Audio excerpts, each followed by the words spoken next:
It's a new era of the NJCAA network. Welcome to NJCAA All Access. I'm Zach McKinstry. Alexa Wesselman will be joining us a little bit later. What we're doing with this show is it's a weekly show that will showcase everything under the NJCAA umbrella, sports or non-sports. We've got a busy schedule for you today, including interviews with alumni. We've got top plays, rankings, but we start with a junior college football scoreboard. Plenty of storylines to go around for week 3 of the season. We start on Thursday where number 8 EMCC loses a shocker to Colin in their season opener. Despite 3 turnovers, the Wolves held East Mississippi to 87 rushing yards, 291 passing yards. And the Wolves last year lost to EMCC 38-0 in the season opener. So they come a long way and take down the number 8 team to open up their season. Then number 6 Jones got the job done against Itawamba. The offense threw 3 interceptions, but the defense shut out the Indians in the first half, and they did enough to close it out. Moving to Friday, there was only a couple of games on the slate, but number 7 Trinity Valley moved to 2-0 with 240 rushing yards in their win over Air Force Prep. And then a lot of the action happened on Saturday. It started with Tyler blowing out number 13 Georgia Military College on the road, bouncing back from their loss against Kilgore last week. Jaden Pete had 5 total touchdowns, and he's one of the best players in the NJCAA right now. Number 14 New Mexico Military Institute put up 50 on Navarro, while picking off the Bulldogs 5 times in a 20-point win. And after receiving votes for the top 15 last week, Dodge City CC took a tight Jayhawk conference matchup against Highland by a score of 14-7. Elsewhere on Saturday, number 11 Lackawanna and number 9 Snow cruised to easy wins, and the number 1 Blue Dragons of Hutch proved they deserve the top spot. They bully the number 5 team in the country, Iowa Central, 27-2 the final. They forced 5 turnovers in this game, including 3 interceptions by the DB Ryan Nolan, not the other way around, the Hall of Fame pitcher. It's Ryan Nolan, which tied a single game record with his 3 interceptions. The reigning national champ took care of number 10 Garden City, scoring on the first 2 offensive plays of the game. And number 3 Northwest Mississippi was stunned by Mississippi Gulf Coast in a season opener after Thursday's game was canceled, then rescheduled to Saturday after thunderstorms. And wide receiver Jay Dupree had 4 touchdowns, tying a Mississippi Gulf Coast record. 353 yards through the air for the Bulldogs, and they held Northwest Mississippi to just 35 rushing yards. Lastly this weekend, the D3 slate, number 5 Nassau dropped their contest against Navy Prep, and number 2 North Dakota SCS beat Minnesota State, the number 3 team, in the only ranked matchup of the week. Now let's move to Alexa with the games coming up this weekend. All right, let's take a look at some of the games upcoming this weekend across the NJCAA. There's a lot of games and a lot of things that can change the rankings based on this weekend. So let's kick it off with football. Number 15 Tyler travels to number 5 Trinity Valley on Saturday. Tyler is coming off a ranked road win that they traveled to Georgia Military College, so that's a game you want to keep your eye on. Number 3 Kilgore has a tough road challenge against number 10 New Mexico Military Institute. Now, Nimi's quarterback is red hot right now and leads the NJCAA with 12 touchdowns. Number 4 Jones travels to East Mississippi to face an EMCC team that is looking to bounce back from a tough loss. And that might be the best game of the week. It's on tonight at 6 Eastern. And at the D3 level, it's a battle of the top 2. Number 1 DuPage heads to North Dakota to take them on Saturday at 2 p.m. A lot of other good games going on around the NJCAA this week. Let's look at number 3 East Florida State plays number 2 Tyler in D1 women's soccer Friday night. That's a really good game. Number 6 LSU Eunice plays number 8 Daytona State in a top 10 matchup in D1 men's soccer Friday afternoon. Saturday, number 13 Indian Hills plays number 5 Iowa Western in D1 men's soccer as well. And the College of Southern Nevada hosts the Coyote Classic, which features a really good bunch of D1 women's volleyball matchups all weekend long that you can check out. And we can't forget our ESPN Plus Game of the Week this weekend. We've got a D3 matchup for you, Hudson Valley taking on Nassau Community College. You guys, that's a really good game. You don't want to miss it. Head over to ESPN Plus to watch it. We're going to dive a little deeper into some of the top NJCAA football headlines. We've got our NJCAA football contributor, Aaron Arnold, and Zach. They're going to take on the top headlines across JUCO football. Thanks, Alexa. And we are joined by Aaron Arnold, a man with a plethora of JUCO football experience, played at Garden City, used to coach for a while at Highland Community College, and certainly knows what he's talking about. So, Aaron, thanks for joining us today. Hey, thanks for having me. I'm excited to be here.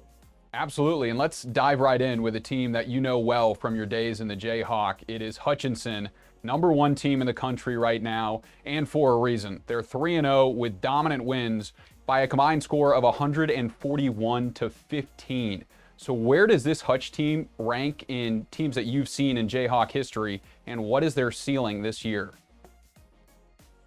You know, it's really difficult to rank a team like all time 3 games into the season. But I have coached against Hutch many times, and I think what they've got out there this year is arguably as good of a team as they've had in quite a while. You know, since Drew took that program over in 2019, I think he's 30-3 right now. They've won 2 Jayhawk titles, a KJCCC title, a national championship, and I think there was an argument that they should have been in the playoffs. You know, last year they missed a shot.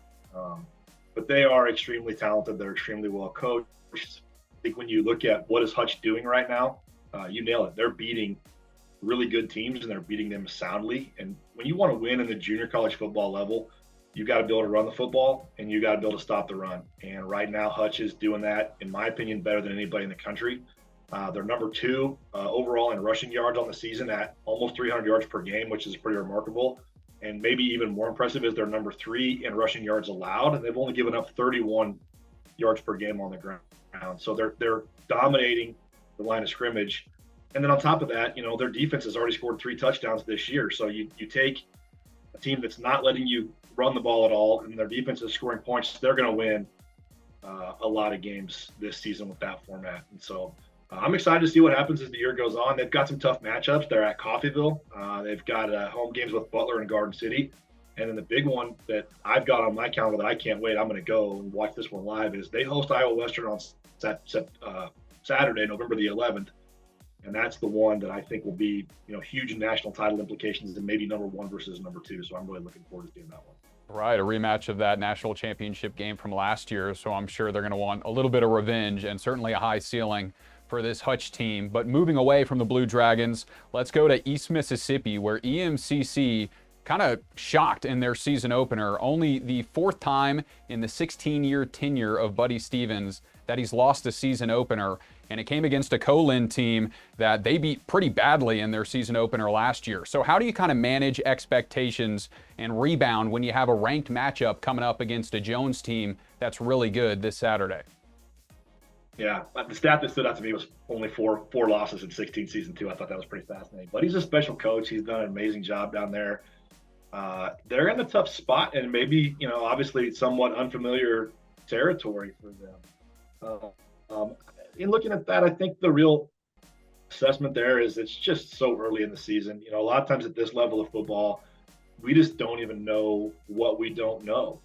You know, Phil Lynn may look like a bad loss on paper. Phil Lynn may be in the hunt for the national title. It's so you can so wildly change your roster year in and year out that there's just too much unknown to rush to judgment. What is certain though is that East Mississippi has their back against the wall, coming off of a tough.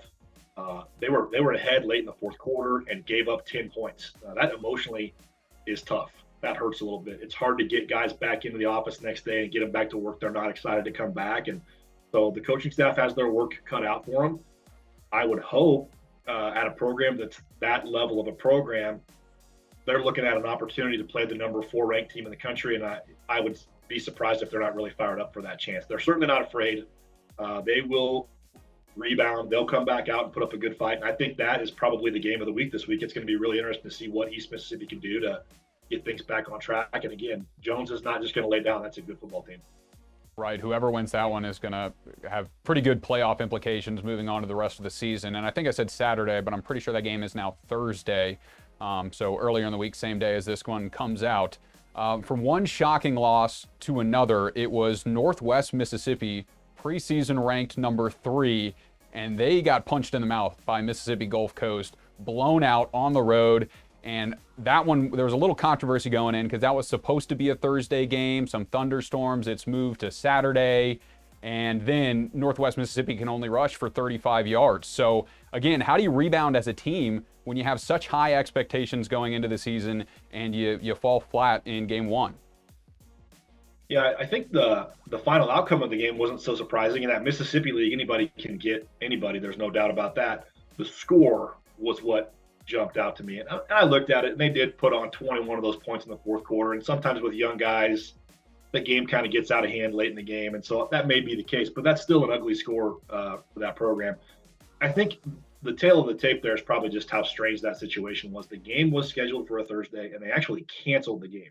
They didn't announce they were going to postpone it. They announced that it was canceled, not happening. And then I think 24 hours later, they came back and said, oh, yeah, we're going to reschedule it. We're going to play it on Saturday. And I can tell you from a mental standpoint, that is difficult to overcome. In fairness, it's difficult for both teams. Both teams are fighting the same fight.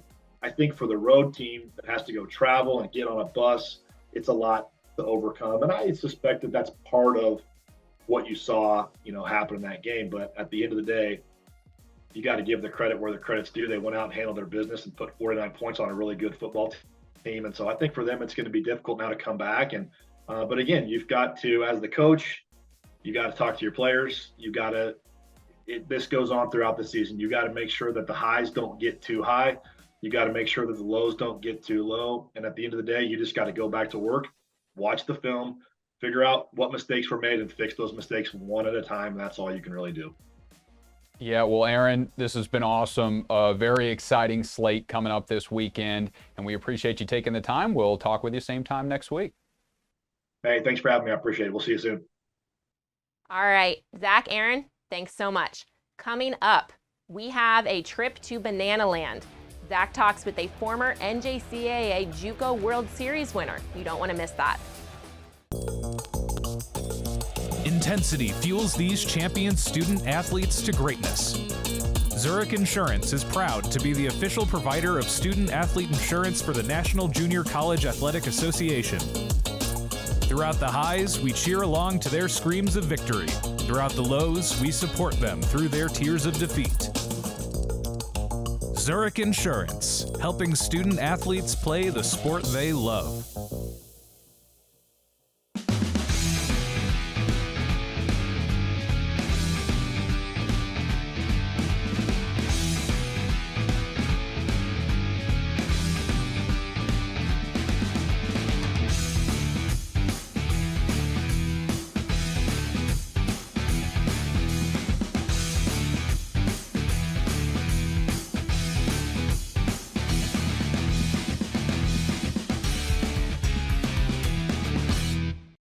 Welcome back to NJCAA All Access. All right, everybody's seen the viral videos of the Savannah Bananas doing tricks and somehow still managing to play baseball. Well, Zach talked with one of these stars who was also a JUCO World Series winner. David Meadows and Zach sat down to see how he came to be a star in Banana Ball.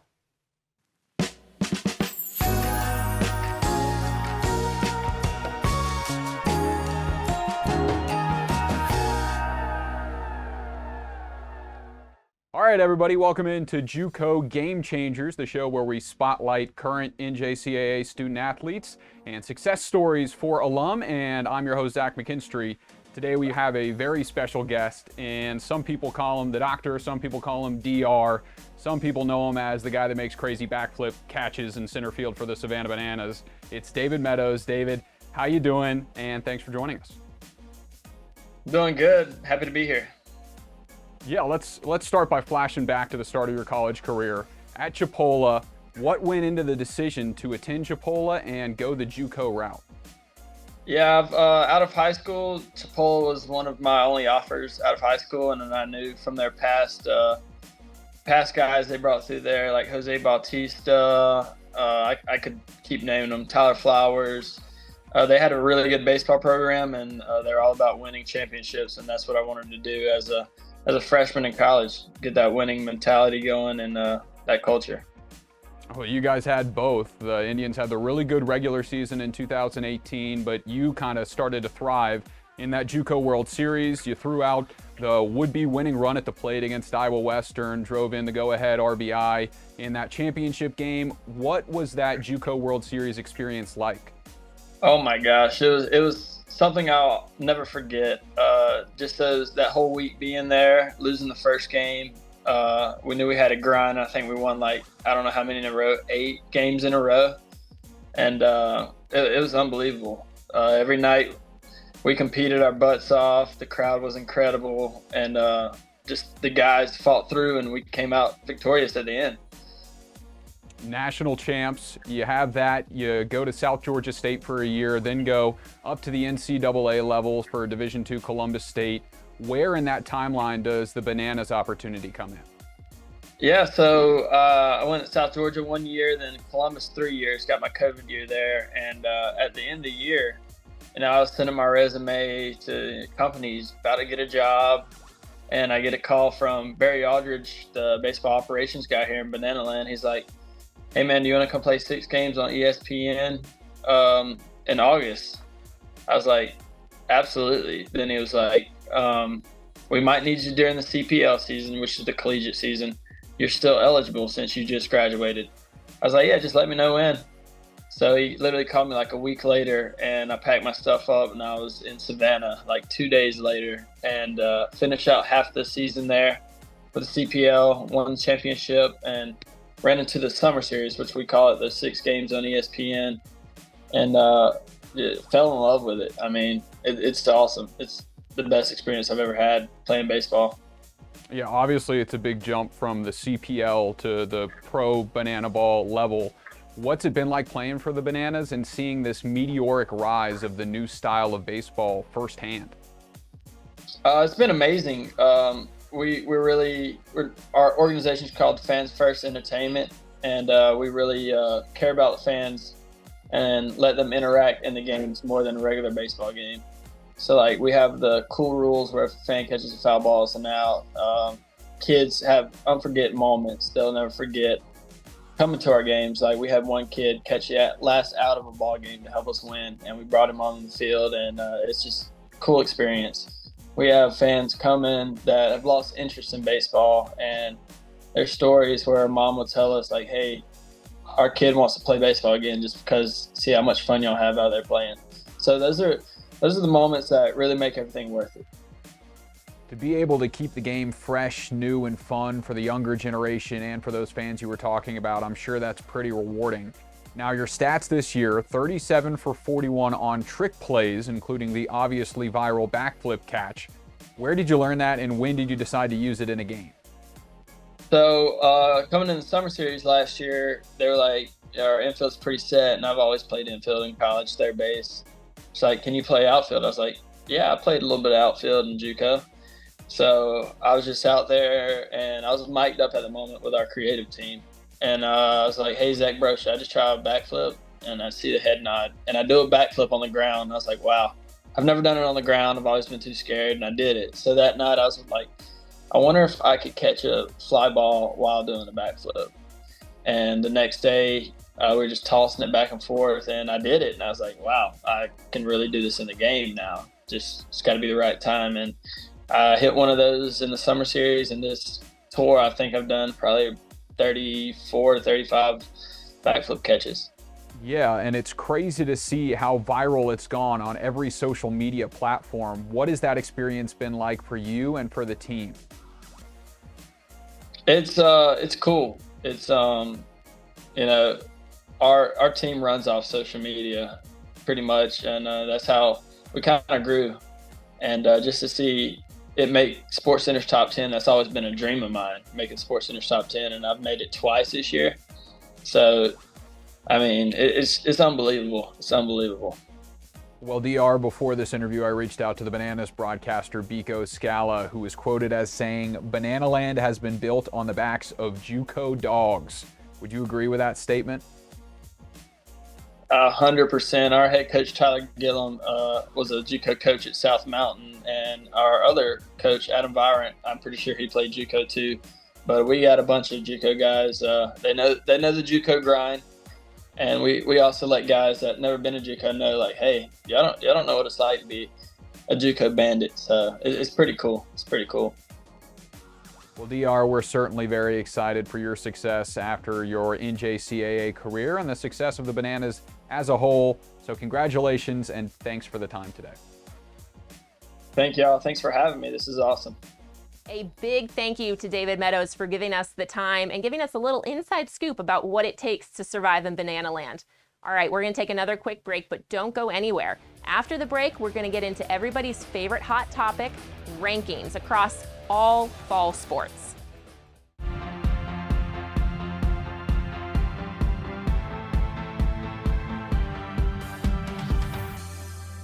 have a little birthday message for you from someone too. I heard you really love basketball. You're a good shooter and a good dribbler. Happy birthday, MJ, and I hope you enjoy your day. Thank you. You're welcome.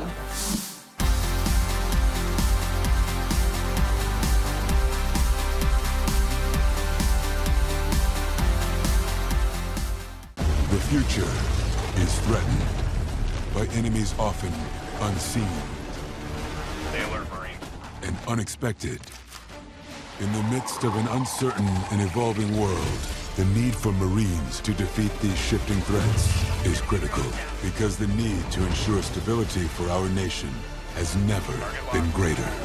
When there are battles to win for America's future, there is one constant: Marines. Welcome back to NJCAA All Access. All right, let's just jump right into the rankings across all fall sports. We're going to kick off with D1 football. Hutchinson and Iowa Western unmovable as number 1 and number 2. Kilgore College moved up into the 3rd place after being 4th last week. Jones in 4th, and Trinity Valley getting in the top 5 this week. Moving on to D3 football. DuPage and North Dakota State have not moved. They are still ranked 1 and 2.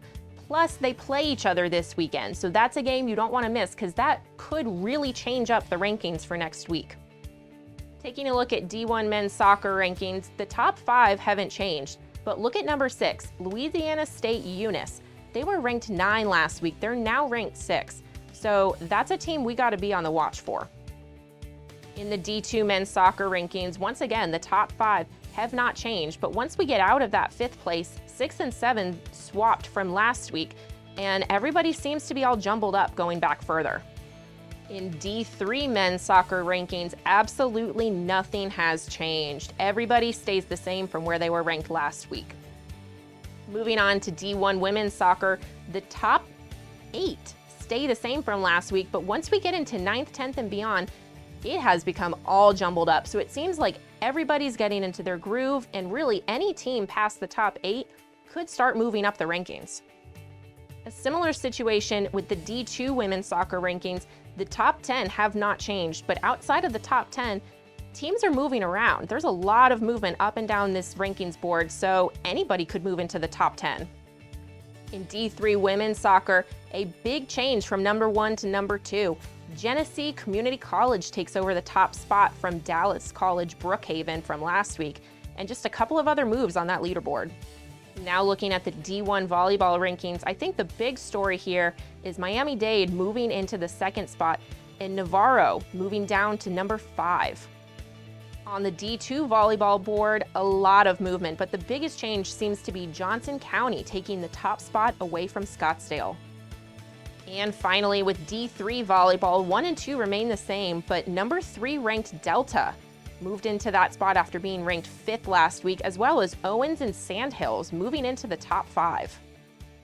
All right, that does it for the rankings across the NJCAA, but let's send it over to Zach with a fun segment called Junior College Gems. Who doesn't love top plays? Make sure to add us on Twitter and on Facebook at NJCAA Network to send in yours. But we collected the top plays in the NJCAA for the first couple of weeks of the season in a segment we like to call Junior College Gems. We start in Northeast Mississippi with the Tigers taking on Hines, and it's Justin Kowalik, the quarterback, rolling out to the right, finding his man in the corner of the end zone, and that is Chris McMillan twisting his body around right at the pylon to bring that in, and somehow gets a foot down to secure the catch and score the TD. The Tigers would take down Hines 20-7 thanks to that catch and a big touchdown for McMillan. How about Adriana Delgado for Hutch and the Blue Dragons? They drew this game 1-1 against number 9 Butler. The lone goal is that chip over the top under the crossbar, and a stellar goal for Delgado and the ranked Hutch Blue Dragons.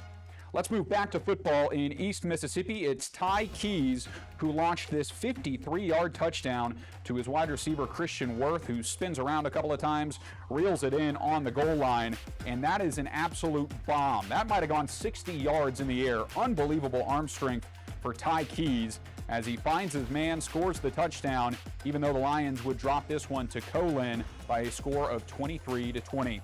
We move to the court, volleyball, and it is Butler versus Cowley. What a diving effort from Sarah Sullivan to keep this one alive.